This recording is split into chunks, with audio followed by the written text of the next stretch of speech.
survival is a long shot. Okay, everyone, pack your bags because we're heading to the jungles to talk about Jurassic World Rebirth. Set 5 years after the events of Jurassic World Dominion, the Earth's environment has proven to be hostile to its dinosaur herds.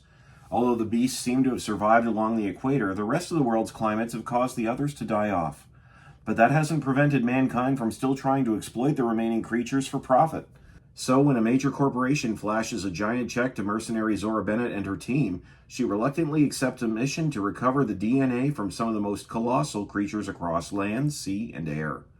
However, when things go wrong, she and her team must fight to survive the most dangerous jungles on the planet. A lot of credit needs to be given here to director Gareth Edwards, who returns the franchise to the darker, grittier tone that was in the earlier films. While the previous 3 Jurassic World films were almost self-parodies at times, this film actually has some teeth.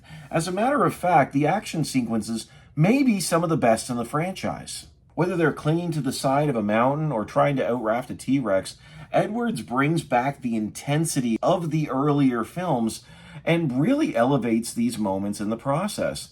There's a genuine sense that any character is up for grabs, and without giving any spoilers, there's a moment on the side of a mountain which actually brought genuine gasps from the audience that I was in. She's scared.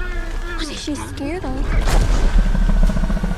And Rebirth actually even brings a bit of social commentary back into the subtext of the film, which we haven't seen a lot of since the first Jurassic Park, which most people forget came out at a time when cloning and DNA restructuring was actually a huge part of the cultural conversation and the ethics thereof.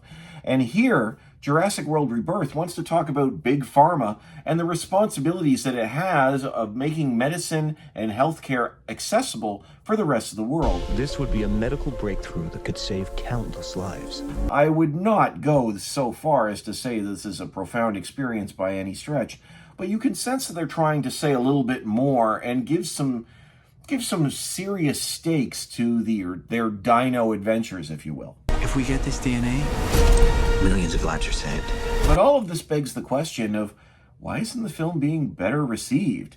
If the action sequences and the performances and the purpose of it are far better than what we've gotten in recent years, what is it that's holding the film back from getting the love that maybe it deserves? We put ourselves in a place we don't belong. Honestly, I think the biggest issue working against this film is time. If you remember when Jurassic World came out, there had been roughly 14 years since the previous entry, Jurassic Park 3.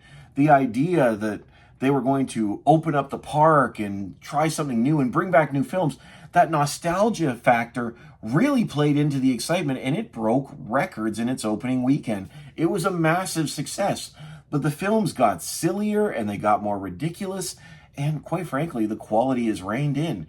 So with that being said, with only 3 years since the finale of that trilogy, and remember, it was supposed to be the finale of the franchise, I really do think that it's just simply fatigue that's wearing on people with a film like this. I can guarantee your safety. I mean, more or less. More or less? The reality is that Jurassic World Rebirth is a solid and entertaining entry into this franchise. The action sequences are well executed, it's got solid performances. However, it wasn't extinct quite long enough for it to genuinely have a rebirth. Jurassic World Rebirth is in theaters on July 2nd, 2025.